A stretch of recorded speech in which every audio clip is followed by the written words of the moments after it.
Although the evidence of their sexual misdeeds was overwhelming, the defendants ignored an order of this court to submit to a psychological evaluation at the Adult Diagnostic and Treatment Center pursuant to New Jersey Statute 2C:47-1.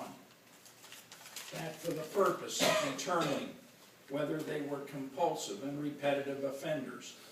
Both refused to submit to such an examination.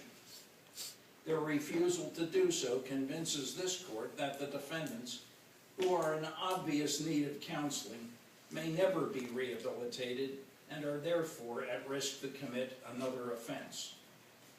The court finds aggravating factor number 9, the need to deter the defendants and others who may be like-minded. In doing so, it incorporates the reasons which also support the court's finding that the defendants are a risk to reoffend. In the grand scheme, the risk of reoffense and the need to deter are almost always present.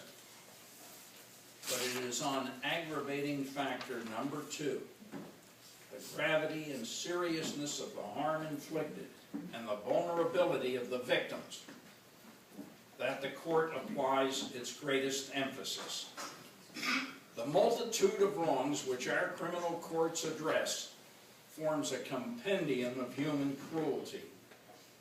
As selfish, narcissistic, and hurtful though the defendant's conduct may be, sadly, it is not the very worst of what we see. Although in some instances physical force was used, the victims sustained no permanent physical injury. That said, the seriousness of the crimes, the mental scarring that accompanies them, and the indignities suffered by these teenage victims should not be minimized. In short, the victims here, especially the female victims, were the type of children who, because of age and because they are intellectually challenged, were susceptible of easy manipulation and served as easy prey for the defendants who were lurking and seeking the opportunity to sexually exploit them. They are young people who pass through life without champions to protect and support them. They're on their own, and they're poorly equipped to deal with the hideous aspects of the world.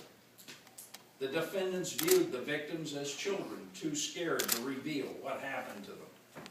So certain were they that they videotaped for 35 minutes the commission of one of their crimes, a vibrator dildo sexual assault, the victim blindfolded, bound, and unconscious. What sort of person does something like that? And for what purpose? Self-gratification? For distribution of the videotape to other predators? And what about the indignities visited upon the victim who knows the videotape is somewhere in cyberspace? Defendant Lewis says that she was sexually abused as a child. As such, she knew the effect and the consequences of her conduct. Defendant Amelia was a police officer.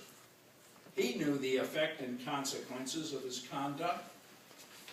Their conduct cannot be excused. It cannot be minimized. Accordingly, the court concludes that the aggravating factors clearly and substantially outweigh the meager mitigating factors. The court is aware that we no longer talk in terms of